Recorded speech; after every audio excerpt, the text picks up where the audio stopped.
right. Hello, everybody. Welcome to the webinar today. I see we got some people loading in. We will just give it a couple minutes here to let everybody get situated. Again, welcome to today's webinar. We're excited that you're joining us, and we'll get started in just a couple of minutes.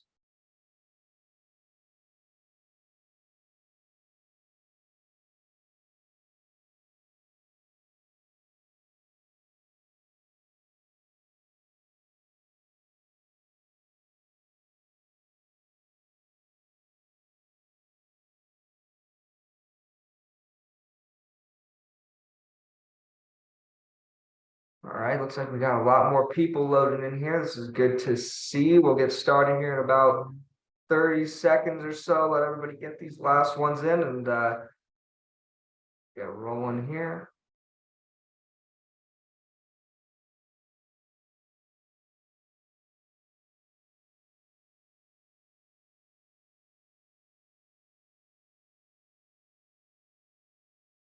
All right. Well, hello, everybody. Thank you again for joining us. My name is Tyler Santos, and I'm the Senior Director of Business Development here at the National Sports Forum. I'm delighted to welcome you all to today's webinar, Driving Sponsorship Revenue Through Data and Insights, presented by Trajektory.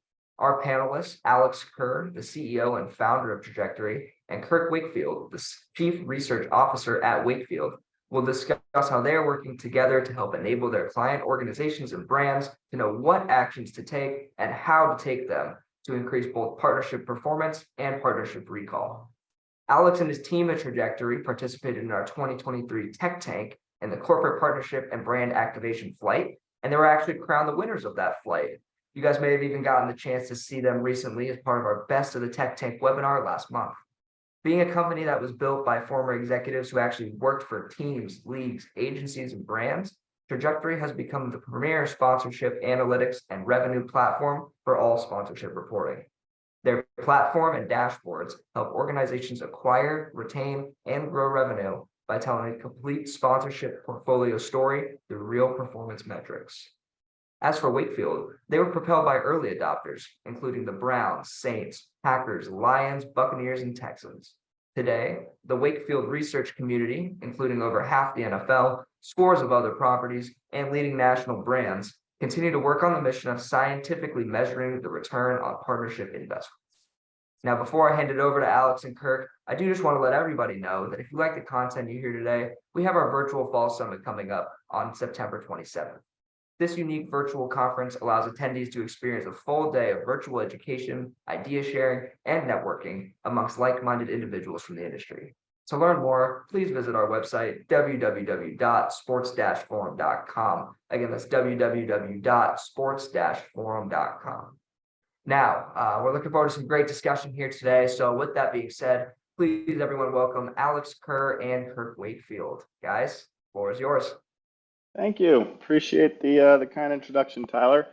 Welcome, everybody. Thank you for joining today. Kirk and I are both really excited to chat through some of the really interesting insights that our two groups have come together. So actually, we'll kick off with the question that I've been getting from everybody for the last month. What are you in Wakefield doing? What are you in Wakefield doing?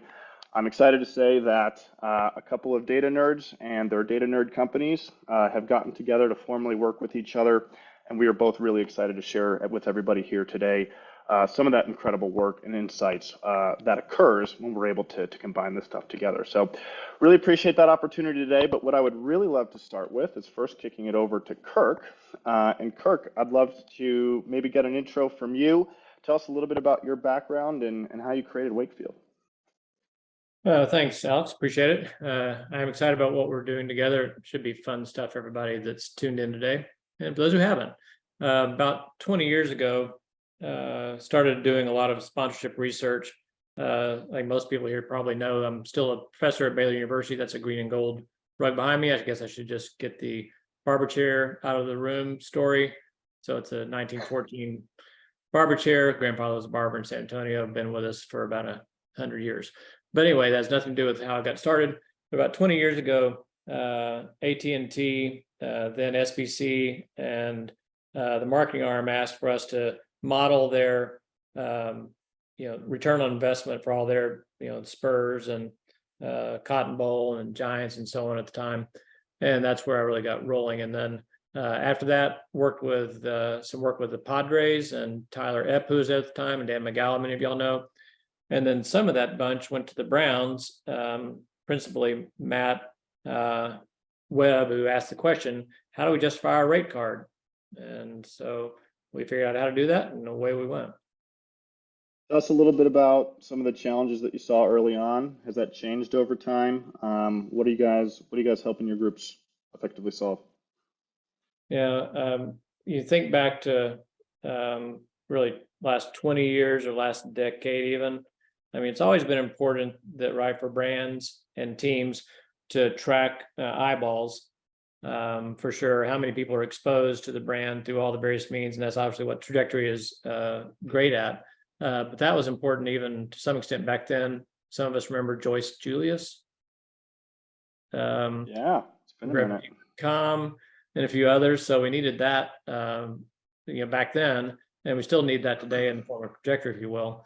But what's changed is it's more than just recall. It's do the assets that the brands paid for and that you all have sold on the team side, is that reaching the fan? And then does it change how they think and what they feel and what they do? And that's really what we're about. Cool. No, thank you. I really appreciate you running through that. A little bit about me for anyone that hasn't met me yet at some point or another. I originally cut my teeth at Monumental Sports and Entertainment. I had a really great opportunity there to help build that initial business intelligence team alongside a number of really brilliant people there. And that's really where I discovered that there is a really large gap in the reporting process for sponsorship data, right? We'd have clients asking us, hey, like, tell us about the $1 million we spent. And we'd be going back with different metrics, trying to position the story in the best light possible, but not really being able to deliver, the stories that we should have been able to do, which was, value driven, engagement driven, objective driven. And so, it occurred to me at that point that, social and television reporting is really important, but there's so much else out there to the reporting process, and actually knew quite a bit about Wakefield at that time as well, really being regarded as some of the best recall in the industry. But recall was great, but we didn't have the performance data to back it. And so ended up leaving, worked on the brand side for a while, investing tens of millions of dollars in sponsorship and getting absolutely no data in return. And so eventually we said, to heck with this. We really want to build a platform that can do social and can do television better than the options that are on the market today, but then do the rest of the story as well. So all of the in-stadium, the secondary digital assets, such as your email and your mobile and your web, and really be a lot more holistic in how we can help organizations and brands alike really tell that story. And then us and Wakefield sort of coming together, it's really, really compelling and really, truly incredible in terms of what we're able to put together. And we'll walk through a little bit of that a little bit later today. So Kirk, I talked a little bit about how I think we're uniquely positioned. Would also like to get your take. What have you guys done over the last couple of years that's like your unique value prop for a lot of groups that you're working with? What makes you guys different at the end of the day? Really, the kind of our calling part is serious science with reliable results. What we hear from brands is whatever they get back from the teams, it's kind of all over the place. So it's not necessarily bad, but just different things at different places. Some of it is bad, but nonetheless, team self-reporting. So what we are, the scientific approach to inferring the results, as opposed to what most commonly, frankly, we see, and frankly still is published in some journals, are leading questions. And so we don't ask leading questions like, if you know that Ford is the sponsor of the Cowboys, are you more likely to buy a Ford? That's classic leading question. You'd fail my research class if you were to propose that as a way to measure sponsorships, but that's still used by some today. I think most people now are much smarter, thankfully. And so our positioning is serious science, reliable results, making better decisions with fewer regrets with data, I would say. That's great. Integrity and transparency is a lot of what we try to preach on our side. So I think those things certainly go hand in hand. On that note, what have you seen sort of evolve and change over the last 10 years as it relates to reporting, especially on the sponsorship side? Yeah, I remember a meeting I had with some executives at a team probably 4 years ago, maybe now. It was pre-COVID in any case, which is how we now mark everything. Pre-COVID, post-COVID, like AD, BC. Anyway, And one of the executives asked the BI guys, hey, do we have any real need for this? And the BI guys said, we don't have any brands asking for it. Oh, that's interesting. And I said, to be fair, they probably didn't know you could get it, i.e. measuring the asset and return and the impact on fans, but that's changed now, right? So it used to be nobody's asking for it. Now brands are demanding it. They're writing it into contracts. The brands we represent, many of them have it written into their contracts to do, work with us, and others I'm sure doing the same with maybe their providers. So maybe they ask now, yeah, they may be even demanding it or writing into contracts. So does that mostly come down to recall data and information, or are they writing in just data and analytics and insights in general? What are you seeing? Well, the ones we're working on, obviously, like USAA and others are writing into their contract, specifically use Wakefield for that before you sign the deal, basically. So it's us specifically. I'm not sure how others are doing it. I know that many of the teams that are probably listening in have that as an asset that they're selling their own reporting. And so for sure, there's some that's internal and some that's third party like us. Is that something that you've seen has picked up post-pandemic, or is that something that was occurring before? How has the pandemic shifted the scene? Yeah. So during the pandemic, as some I'm sure are listening, some ran scared. Oh no, we won't be able to make good on this. But in fact, others did make good on it. In fact, they made better. The teams, we preached to the teams, hey, if you're doing sports 365 now, or at least not just game day, you're going to be just fine. I think most people know this, but our friends at Stellar Algo point out that fewer than 10% of your fan base attend in any given year. So less than 10% ever attend. So the fact that there was no one in the stands, well, you still have a chance to reach the other 90 some odd percent, right?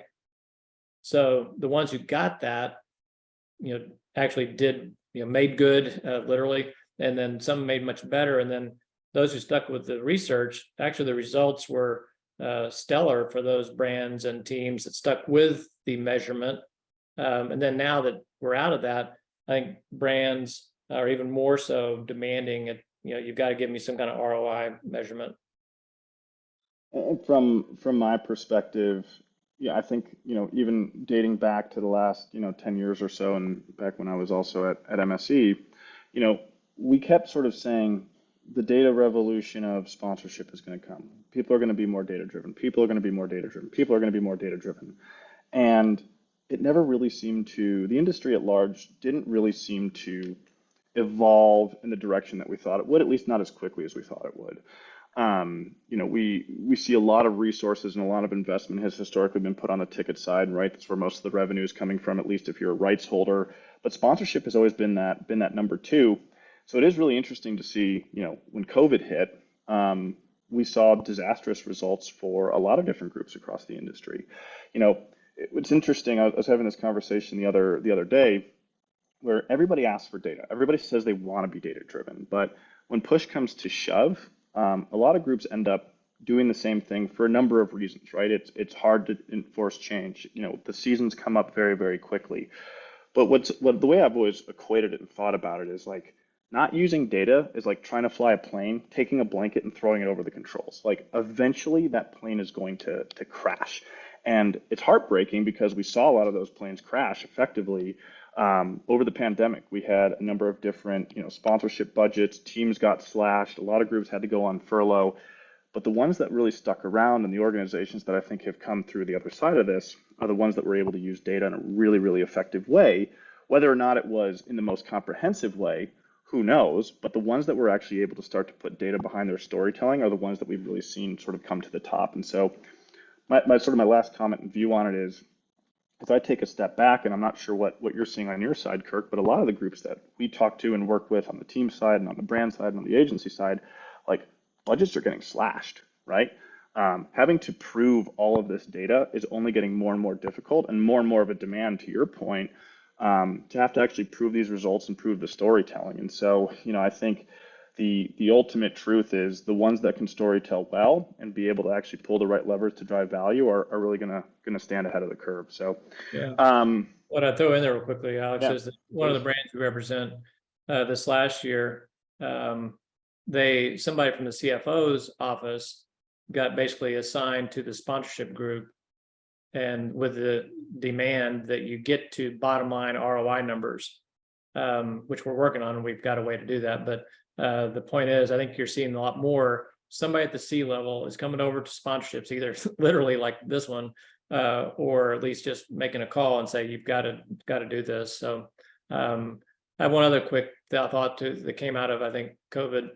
One of the other brands we represent or actually, I guess somebody else we measured was concerned during that time, and they bought the rights to the right above the tunnel at a certain stadium. And then we track whether people recall, what's in bowl, and this is kind of stuff that your data shows. Did you have this asset in bowl? And what we find out is, did they see it and recall it?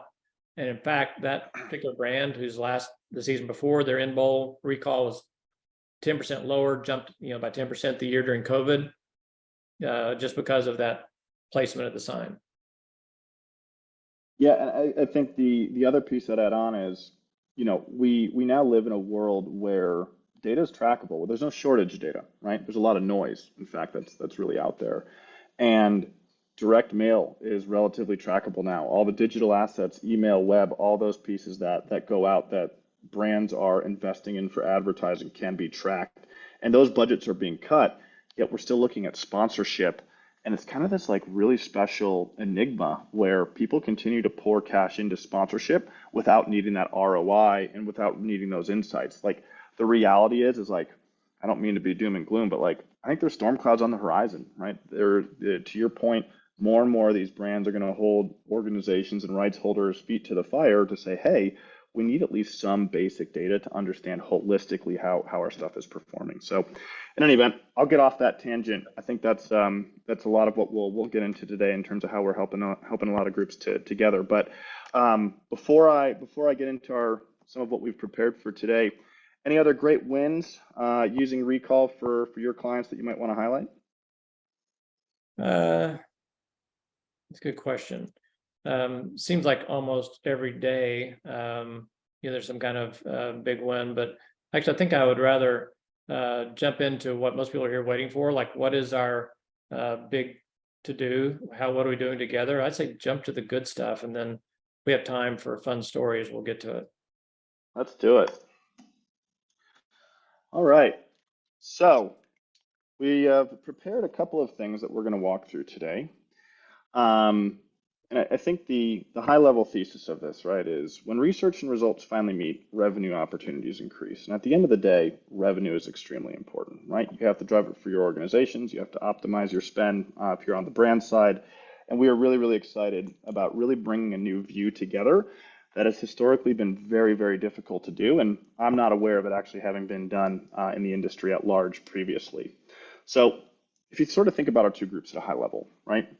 Trajektory has a lot of what Kirk and I call inputs, right? We have, as we work with different groups, we track every part of the sponsorship portfolio. So we do social, we do television, we're excellent at those things, but we do the rest of that portfolio as well. All of the in-stadium assets, all the secondary digital, a really holistic look, right? So we understand, when are these things performing? What's the frequency of it? What's the value that's being returned? And then Wakefield has a lot of these outputs, really understanding how did recall perform? Did organizations, did individuals actually remember the brands that were associated with different rights holders? And so those are two really powerful data sets that have historically really lived apart from one another. What's really interesting is when you get as I said before, and I'm wearing the t-shirt, you get a couple of data nerds into a room, you start to think, hey, is there an opportunity to actually put these pieces together?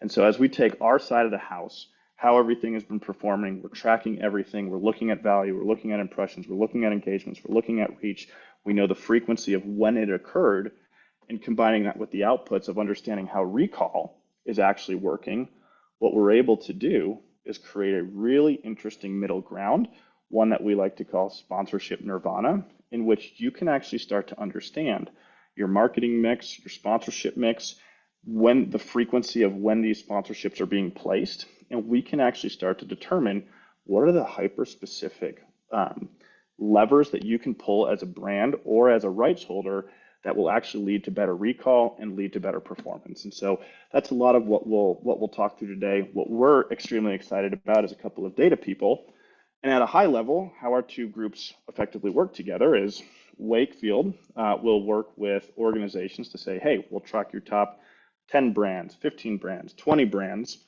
When we're working with that same organization, or the amount of information that we have on social, on broadcast, we can sit here and start to put these pieces together. And so as we're tracking the full stack of performance, and as you know, the Wakefield group has all of that brand performance and brand recall, that's a really powerful set to put together.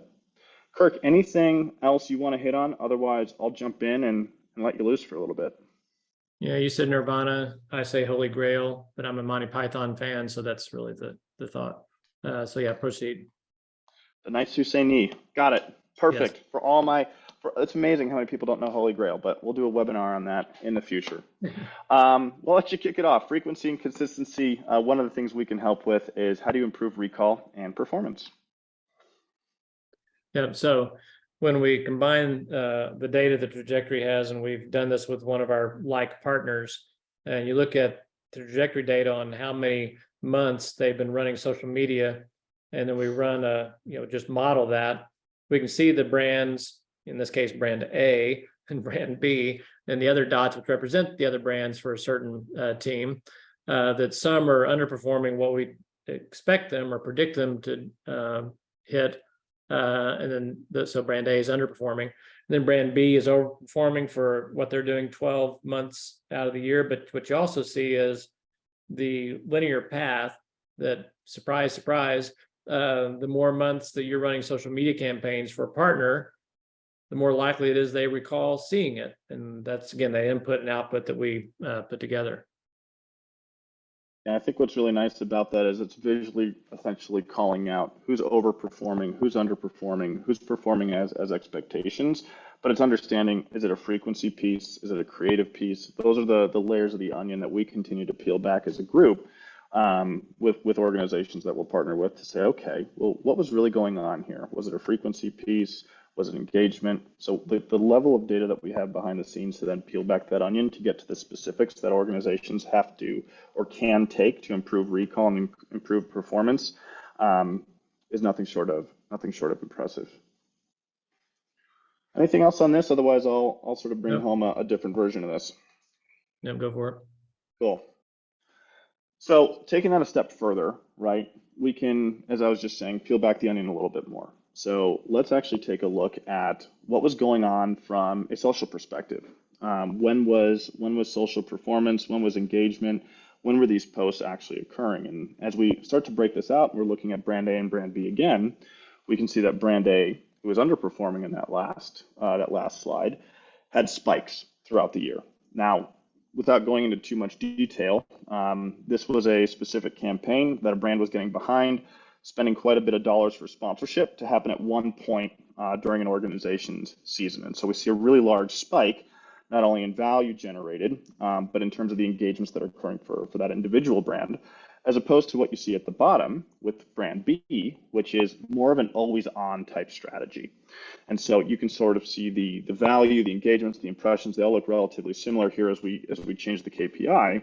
But we can see that there is consistent value that's occurring over time because there's a consistency and a frequency within that engagement.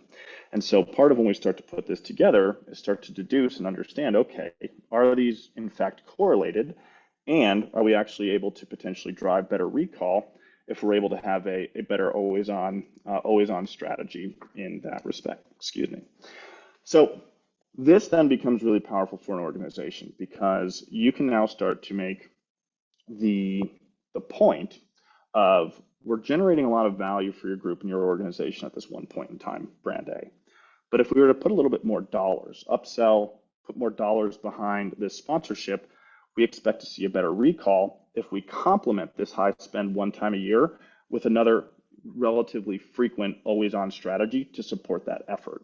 And so that's where this becomes a really powerful tool for brands to understand what are the levers that they can take to have better recall and better performance, but at the same time that organizations can actually be good stewards and build those relationships with those brands by able to offer that type of insight and say, hey, I think we can really do a better job for you. Yeah, quick observation Yeah. there, Alex. As you think about it, it's social media, right? And if we socialize with others, if you just do it once a year and so on, how well does that work with you and your friends? Not so well. And wouldn't it be nice to have some data to illustrate that, yes, that one shot, that one event, that one game day you're taking over had some impact, but we could do so much more for you, right? And brands the reverse. Maybe we need to be thinking about our 10 pole things and do more than just that. Yep, I think that's a good call out. And I think the other thing that I would mention here is this is specifically for social media. What's really powerful, coming back to what I was saying earlier, is that because we have such a greater depth in terms of what we're able to track on our side and what Kirk is doing on the side for brands, we're able to effectively offer these types of insights for social and for television, but across the rest of the asset portfolio as well. LEDs, static signs, out of home, email, web, mobile assets, premium areas, stadium fronts, the list goes on and on and on. And that's where this becomes really powerful. So I just want to make sure that everybody who's tuned in, don't lose sight of the fact that social is great. It's incredibly important, but there's an entire portfolio out there of a dozen plus assets that we're able to actually break this down and analyze and really come back to the table to say, hey, how do we think about your sponsorship mix, right? How does that change? How does that, effectively impact your pricing and the bundling that you're taking back to a lot of your partners? And so again, sponsorship holy grail, nirvana, whatever you want to call it, actually having pure levers and takeaways that you can take back to your clients, it becomes really, really powerful. Yeah. And Alex, let me add to that. We're getting ready to look at some, I guess you can go to it, but in our pilot run of this with a like partner, we found, I think there are probably 15 different trajectory data points that statistically are correlated with our data, which means we can then build a predictive model that shows if you have, like you saw on, go ahead and go to the next one, I guess, Alex. Yep. Assuming I know what's next. Yeah, this one. So here's TV average clarity, the data that we have from trajectory for a given team. And you can see this is a combination of the more clear your brand is, Alex, you can probably give the definition better than I for TV average clarity, but I think everybody probably gets it. Then guess what? The more likely it is that people recall it in our Wakefield studies, and that's that green line you see going from left to right, and that's the linear path. So we can predict, basically, yes, you do have clear brand presence, that's going to be better, but then you can see we can run the model, predictive model that shows what you should be doing, and that's the gray on this slide. So that's what we predicted based on the relationship between TV average clarity and recall of in-bowl assets that Wakefield tracks. And you can see we've highlighted a few of the overperformers. And you could look at those brands, right, that are they don't have much going on the low end, but that third brand over at 23.6 recall, they're obviously outperforming. And so are the other yellow ones with a number by it by a large degree. Then we've got down below that some that actually are considerably below what they should have been, those 11, 9s, 16, and so on, that should have been considerably higher. And then some are right on target. So what we're thinking now is that you can have a scorecard. You can have those who are getting A's, some that are right on target with what you predict, and they're getting, maybe call that a B, right? Alex, I don't think we're quite decided, but, and then I don't know if we give any F's, but certainly maybe some C's. But then you can also analyze this at the individual level and highlight brand A and brand B like we did before. Yeah, I think the exciting part about this, and for those of you that haven't had your eyes roll in the back of your head, so data nerds unite, this is where the fun starts, because this is where we start to peel back the onion, right? So if there's a group that's overperforming, the next step in this is for Wakefield, for Trajektory, to actually work with a lot of our clients to understand, so what happened? What was the difference here? Was it frequency? Was it virality? All right, we only have a little bit more here, so we won't go crazy on too much time here. But ultimately, I think where we were and where this becomes really interesting is this is the opportunity to peel back the onion. So for groups that are overperforming, why did they overperform? Was it frequency? Was it engagement? Did something go viral? We have that ability to work with our groups together and in conjunction with one another to be able to answer those questions. On the flip side, when you're underperforming, why is that? Was it a bad creative? Was it bad messaging, bad positioning? Was the assets that you were on, were they not correctly calibrated for what you were trying to accomplish as a brand or as a rights holder? So that's where I think a lot of this exciting pieces come into play, is being able to start peeling back that onion and understand, why did this recall either perform as expected, overperform, or underperform? Kirk, anything else on that? Otherwise, I'll hit the next slide. Yeah, because when I was sharing this with the team, that's data that we used, and said, why do you think these are overperforming, underperforming? It was, they had explanations. Oh yeah, well, the reason that is because they all could kind of get into the story. So when you all see it, you go, yeah, now it's nice to have the data to go, yay, the good job, you guys are killing it. Or let me help you, because this is what I've kind of always thought, and now here's data to back it up. Yep. Nope. I think that's dead on. Let's roll through our last couple slides here. Yeah. So kind of similar, but radio spots, again, more is better. So that's that gray line that shows you the more radio spots that Trajektory tracks, then the more likely they are to recall said radio spots. But again, you can see some that are overperforming. And as Alex saying, odds are you would know if you saw this on your properties or your brands along with the properties, why those are doing so well. And then you might look at the 6.6 and 8.7 when you should have been hitting at 12 to 13 and figure out why. In any case, know that where you stand. And I think similarly here, I'll come back to what I said right before the break, which is we can do this for all these different types of assets, right? So it's not just about radio, it's not just about television, it's about really combining a much greater depth of assets than has ever really occurred before. And I'll come back to something that you said earlier, Kirk, when we first kicked off, which was, at first people were asking you, does recall matter? Do people want recall? I think that's always the incredible thing of what we're trying to create, which is, well, radio, does this matter? Of course it matters. Email, web, everything that you're doing with your LEDs, like the amount of value that we're able to track and that we've found, literally tens of millions of dollars in value for your in-stadium assets, not showing up on TV and social, which is typically what's tracked by vendors, but the actual butts and seats, right? So there's so much untapped value that typically has never been reported on, and then being able to combine that and actually see this visually as to like what's performing well, what's not, is really a complete game changer for both the brands as well as right holders within this industry. Well, look, it's not osmosis. You don't get a TV spot or radio spot or whatever else it is, or signage, and then somehow, boom, people then respond to that. Every one of us see thousands of messages a day. We don't recall them. They better stand out. So we need to measure that recall, because nothing else happens if I don't recall it. If I can't recall the brand that's and the assets related to that, then I'm certainly not going to take action on it. Yeah, it's a midterm and a long-term approach, right? And one of the first slides that I pulled up essentially showed outputs and inputs, have typically lived separate from one another, right? Organizations and brands are typically getting reports that essentially say, hey, here's how we think something should have been valued and how it performed with all these KPIs.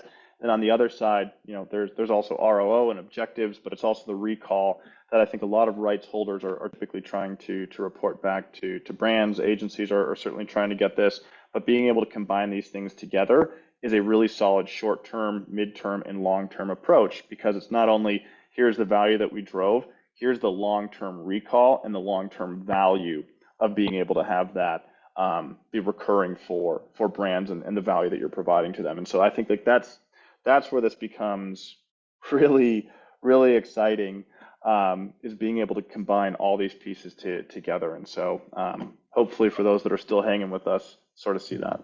And Alex is actually Joe McGrath on asking, but let me explain to everybody.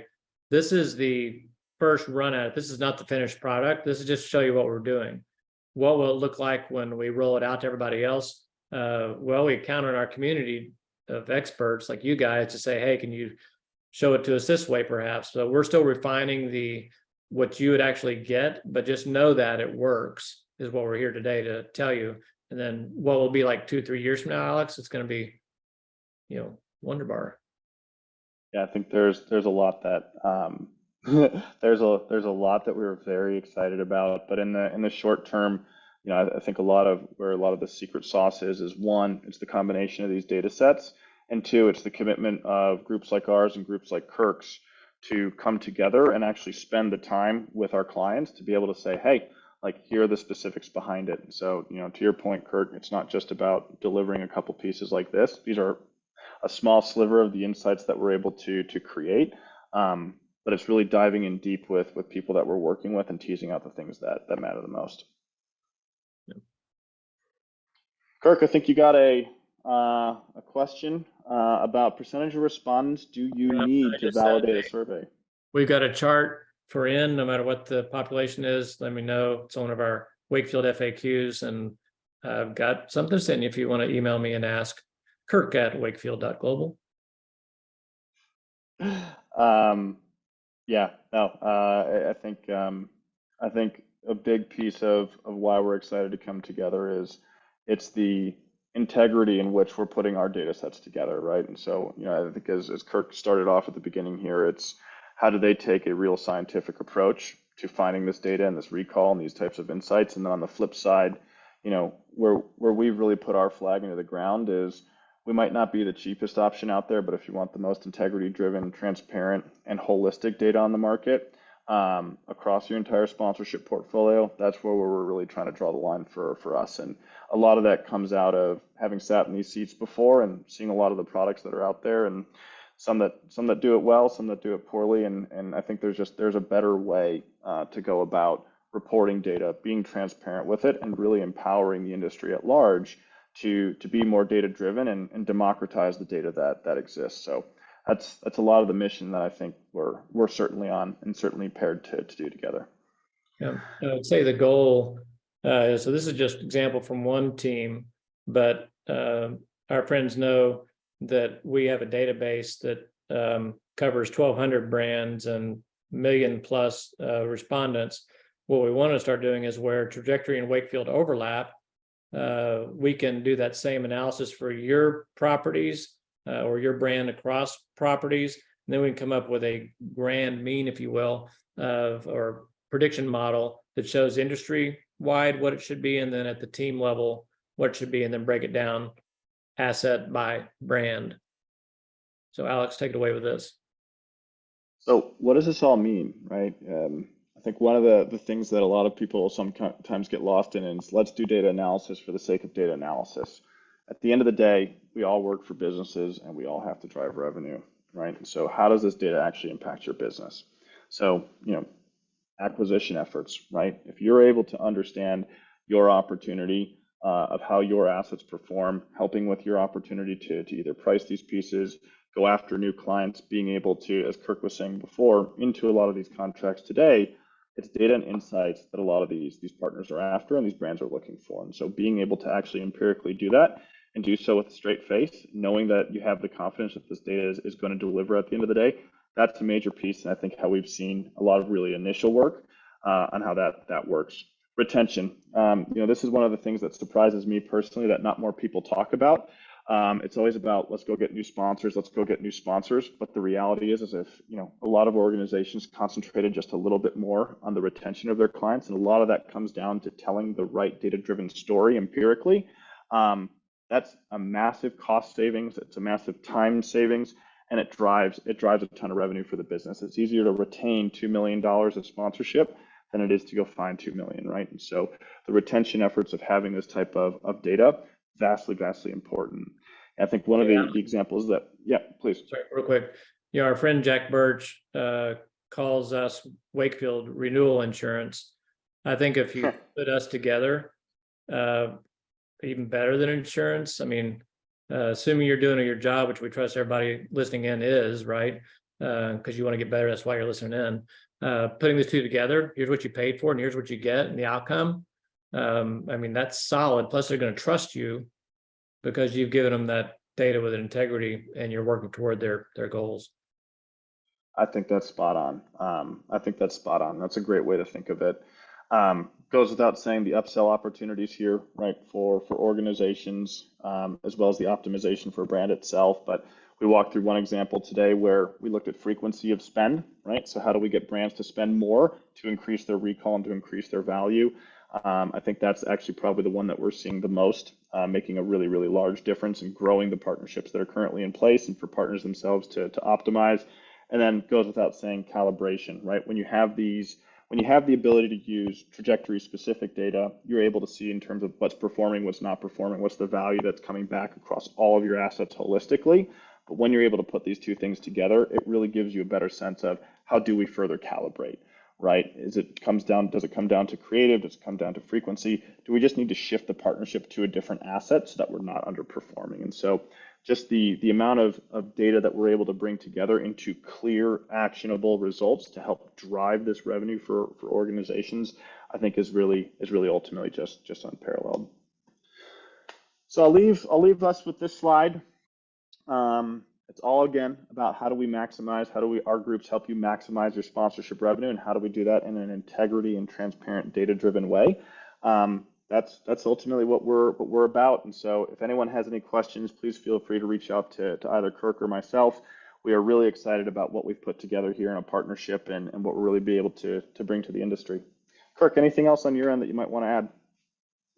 No, I think that's it. And I don't know if we have any time left on this before everybody jumps off, but could take a couple if we wanted to. Sure. Kirk at wakefield.global, and I'll throw mine in here. It's also on the screen. I'll put it in the chat. Alex at trajektory.com. Tyler, I'll sort of turn it over back to you if you have anything on your end that you want to wrap with. But appreciate the opportunity today.